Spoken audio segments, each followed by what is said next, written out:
Kujawsko-Pomorska e-Szkoła. Witamy naszych stałych widzów, nowych widzów. To dobra też okazja, aby przypomnieć, że możecie nasz kanał zasubskrybować, zostawić lajka podczas lekcji. Oczywiście tylko ten w górę, chociaż te negatywne w jakimś sensie też mile widziane. W szczególności czekamy na Waszą interakcję, ale już nie zagaduję, bo szkoda czasu, są ważniejsze rzeczy. Pan Maciej Doksa nie jest rzeczą, a człowiekiem, ale o rzeczach pewnie dzisiaj będzie mówić w jakże pięknym, niekoniecznie dla mnie w 100% zrozumiałym języku. Dzień dobry. Dzień dobry. Dzisiaj będziemy rozmawiać o podróży koleją.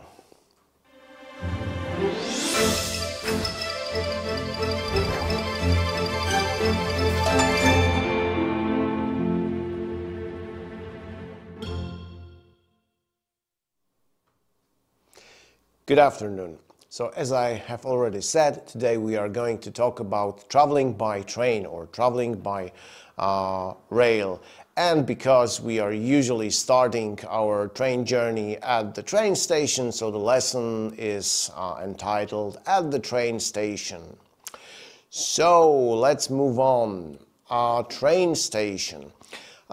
Now, this means of transport in which we use the train has different names in different countries or on different continents, perhaps I should rather say. So in the United Kingdom, or more generally in the, in Europe, on the European continent, we usually say railway. But in America, especially in the United States and Canada, they prefer the word railroad. Both words mean the same, kolej. However, if you feel a little bit confused by these two words, you can always use the word rail, which does not make such a difference, such a distinction, and it also means the same, or kolej. So you can say railway travel or rail travel.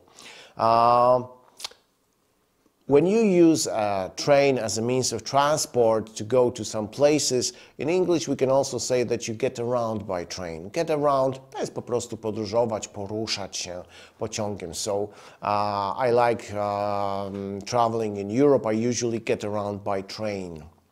Well, generally, the service of train travel in English is called the rail service. There is no rail service, czyli po prostu kolej, tak? Usługi kolejowe, usługi przewozów koleją. In English it is called rail service. So is there any rail service here? No, there is no, train station here. So rail service basically means trains, stations, and the whole service is connected with it. All right, so let's move on to the train station. What are the places at the train station or inside the train station? So first of all, we have this large hall. I think in almost every train station there is this large hall where people can wait, they can stay, they can check out the timetable. This is called the passenger lounge. In our previous lesson we talked about traveling by air. There was a departure lounge. Here at the train station we can call it a passenger lounge, czyli taka hala dworca kolejowego, w której można po prostu poczekać, sprawdzić rozkład jazdy, udać się do kasy. We call it passenger lounge. Sometimes there is a special room which is used for waiting only, and it's called a waiting room. So you can also have this. Of course, there are ticket offices. Nowadays, of course, you can buy tickets on the internet, but of course, still it is possible to buy regular tickets from the ticket office, czyli kasa biletowa. Another name for the ticket office in English is booking office. Now, when you have the ticket and the time of the departure of your train is coming, you have to go to the place where you will board your plane. Sorry, board your train. The previous lesson was about flying. So you board your train, and this place usually has a number, and in English it's called a platform, czyli peron. You can have many platforms in big railway stations. There are many numbered platforms. So this is the place from which the train will leave.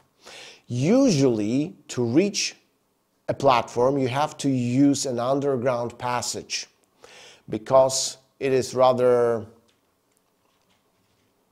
dangerous or illegal to cross the rails just like that, because you can be hit by an oncoming train. So usually underground passages are used to reach the platforms, czyli underground passage, przejście podziemne.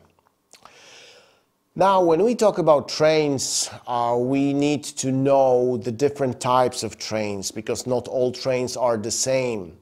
So, first of all, we have the commuter train and the suburban train, which is more or less the same. There are just two different names for the same thing. This is a train, which is usually like a short distance train, which usually connects a big city with smaller cities not far away from the big city. In Polish, such train is called pociąg podmiejski. Czasami kolejka miejska, kolejka podmiejska, kolej dojazdowa. It's called commuter train or suburban train. Commuter train, because commute in English means dojeżdżać transportem publicznym, do pracy, do szkoły. I commute to work by train, by bus. So that's why this is called commuter train. And commuters are people who go to work by train, czyli dojeżdżający. Suburban train, of course, the name comes from the word suburbs, because these trains usually go through the suburbs and they have stops in the suburbs. A lot of people from the suburbs reach the city center by suburban train. Another type of train is a slow train. What's a slow train? Well, slow train, as the name suggests, is a train which goes rather slowly. Why does it go slowly? Because it stops at every station, even the smallest ones. In Polish we call it pociąg osobowy, czyli taki najprostszy, który zatrzymuje się na każdej stacji, nawet tej najmniejszej, i dlatego po prostu jedzie wolniej. Then we have the fast train, which stops only at the bigger stations. And we can have an express train.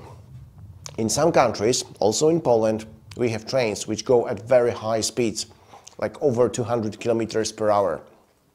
The same in Poland. We have one such train. It's no commercial, but everybody knows Pendolino. So in other countries, you have them too. In France, it's TGV. In Japan, it's Shinkansen or something like this. So it's high-speed train. Another type of train that you can see, but you probably have never used and you will never use personally, is the cargo train, also known as the freight train. This is the train which doesn't carry people. It doesn't carry passengers. It carries goods, products, things. Cargo, freight to jest ładunek, towar, więc są to pociągi towarowe. Alright, now let's talk about the train itself, what's inside the train, what are the elements of the train. So basically every train consists of some segments, which in English are called cars or carriages, czyli wagony. You can use both names. I think car is a little bit more common. In a way, it's a funny thing that a part of train is called a car, but it is so. Now, not every, but very often, train car or train carriage is divided into smaller units. And these units usually contain between 6 or 8 seats. And in English, they are called compartments, czyli przedziały. So Nowadays, you have trains with compartments, but you also have trains without compartments. For example, commuter trains usually don't have any compartments. They have just one space inside with the rows of seats, but no compartments. Long distance trains very often still have compartments which have their own door, which you can close, yes, and they can hold between 6 or 8 people. Sometimes in some trains which go long distance, you can have sleeping car or sleeper. What is it? Well, it's a car, czyli wagon, which has compartments, and these compartments have special, well, they are called berths, I think, kuszetki, or some kind of beds, which you can use to sleep on. Sometimes you will be provided with bed clothes, bed linen. Sometimes not, but you can use it for long distance to just sleep on it. And such part of the train is called a sleeping car or a sleeper. Sometimes in more exclusive trains, more luxurious trains, let's say, you have the buffet car. So this is a car or carriage in which there is a restaurant. You can buy some food and eat it there. Po polsku wagon restauracyjny. In English, buffet car.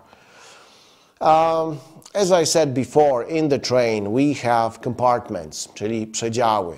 And I think nowadays, I'm not sure 100% about it, but I think in Poland now all compartments are non-smoking compartments, czyli przedziały dla niepalących. I don't think there are smoking compartments anymore. So, yeah, as I said, non-smoking compartment, very good thing in my opinion. Przedział dla niepalących. Now, inside the train, of course, you have the seats, which you take and you sit in them. But you also have to have space to walk between the seats or to get to your seat. And this space is called a corridor or an aisle. What's an aisle? Well, if you have this train which has cars with no compartments inside, so there is just one big compartment, there are usually 2 rows of seats on the left and right hand side. And between them you have this walking space, which is called an aisle, czyli przejście między rzędami, tak, w przejściu. But in the trains where there are compartments, there is usually on one side of the train running along all the compartments, there is a corridor, yes, czyli taki właśnie korytarz w pociągu z przedziałami, so corridor or aisle. It's the same function, but I think they're just, built differently. All right, we said that the train consists of cars or carriages, czyli wagony, but of course a very important element of a train. At the front of it is the train engine. The engine or the train engine, also known as a locomotive, czyli po prostu lokomotywa. So sometimes the train engine can be broken. All right, when you travel by train, by rail, you have to have a ticket. Of course, there are different types of tickets. So, the very basic type of a ticket is one-way ticket or single ticket. This is a ticket that you use just to go once from this place to your destination, and that's it. And it's over. You cannot use this ticket anymore, so you use it only for one train journey. So we call it bilet w jedną stronę, one-way ticket or single ticket.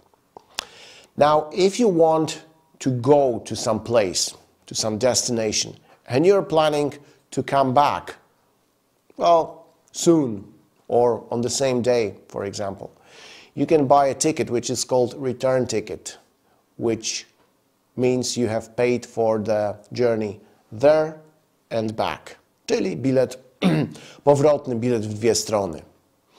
Sometimes, especially if you commute, dojeżdżać, if you commute to school or if you commute to work and you do it every day, because commuting means going to work or train or school by train or by bus regularly, so every day. The best idea is not to buy one-way ticket or return ticket every day, but to buy one ticket for the whole month. And such kind of ticket, which is for a longer period of time, is called a pass. And in this case, if you buy it for 1 month, if it's valid for 1 month, you call it a monthly pass, czyli bilet miesięczny. Generalnie, tak jak powiedziałem, wszystkie rodzaje biletów, które są na dłuższe okresy czasu, czyli tak zwane bilety okresowe, po angielsku w nazwie mają pass. Teraz mamy zimę, wprawdzie jeszcze nie możemy jeździć legalnie na nartach, ale za tydzień już będziemy mogli jeździć na nartach. Co kupujemy? Skipasy, bo skipasy też są na okres jakiś czasu. Także widzicie, że generalnie pas to jest bilet okresowy, nie tylko na pociąg. Sometimes you can buy a ticket which is for a longer period of time and not just for one train route, one train line, but it's like for many countries or for all the railway lines in the country or even for railway lines in the whole Europe. And then we call it a rail pass, czyli to jest taka sieciówka jakby kolejowa. A very popular thing is rail pass for the European countries, which you can buy for at a discount if you are under, I don't know, under 23, I think. Tickets can have different prices. Adult people, like myself, well, will usually pay the full price. Maybe I would get some discount for the teachers. I think there is some discount for the teachers, but regular people, they will have no discount. Maybe if they are older than, I don't know, 65 or they are retired. But when you are a student or a child, you can buy a ticket which is cheaper than normally. And this is called a discounted ticket. You get a discount. Discount, czyli zniżka, discounted ticket, bilet ze zniżką. So school students and children, they usually can buy discounted tickets. Now, when you travel on a train and you have a ticket, you have to make sure that your ticket is valid. What does it mean? Well, valid means that the ticket is for this train, for this time, for this line, so that everything is all right with the tickets. It's the right date, the right train, you know. Valid means ważny, so you have to have a valid ticket. Now, when you travel by train, there are some situations that can happen to the train. So what can happen with the train? Well, the train can be delayed. Again, we have already said this with the plane travel, with the train is the same thing. Delayed means the train goes later than it should according to the schedule, czyli opóźniony. The train can be delayed, especially nowadays. It's winter time, heavy snowfall. We have had heavy snowfall, some sub-zero temperatures. Lots of trains will be delayed. Sometimes, if there is really some extreme weather or some technical difficulties with the train or some train accident, the train can be cancelled, czyli odwołany. Sometimes there are some train accidents. Of course, the train can hit a car which is standing on the rails. Very often the trains, especially if the rails are not in good condition or the train goes too fast, the train can be derailed. Rail to jest szyna. Derailed, wykolejony, czyli taki, który wypadł z szyn. So the train was derailed. When you are at the train station and you're waiting for your train, you are waiting for this special information that you will hear through the speakers when your train will be announced. Announced, czyli zapowiedziany, ogłoszony. So my train was announced. This is called announcement, czyli komunikat. So at the train station, it is very important because they will tell you what train will depart or arrive, at which platform, at what time, if there are any delays or not, if so, by how much the train is delayed. All right, the most important participants of the train travel are, of course, passenger. So what are the things that passengers do? Well, when you're a passenger, you can say that you took a train or caught a train. To są dwa bardzo popularne wyrażenia, które oznaczają po prostu pojechać pociągiem. I took a train to Warsaw. Pojechałem pociągiem do Warszawy. I caught a train to Warsaw. Złapałem pociąg do Warszawy, czyli pojechałem nim. Czyli te dwa wyrażenia. Oczywiście zawsze można powiedzieć I went by train, tak? Go by train, take a train, catch a train. To mniej więcej znaczy to samo. Switch trains to jest przesiąść się. Switch, zamienić, czyli I switched trains in Paris, przesiadłem się w Paryżu. Another word for this, another expression for this is to change. I changed in Paris. I changed trains. Nawet przy wyrażeniu change nie trzeba dodawać słówka trains.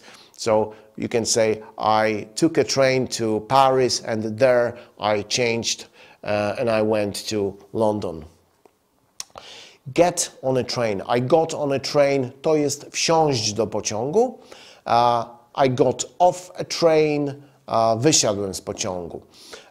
Przy dużych środkach transportu, to znaczy pociągach, samolotach, statkach, autobusach, najczęściej używa się wyrażeń get on, wsiąść, i get off, wysiąść. Przy małych środkach transportu, czyli samochodach, taksówkach, windach, bo to też jakiś transport, używa się raczej wyrażeń get in i get out.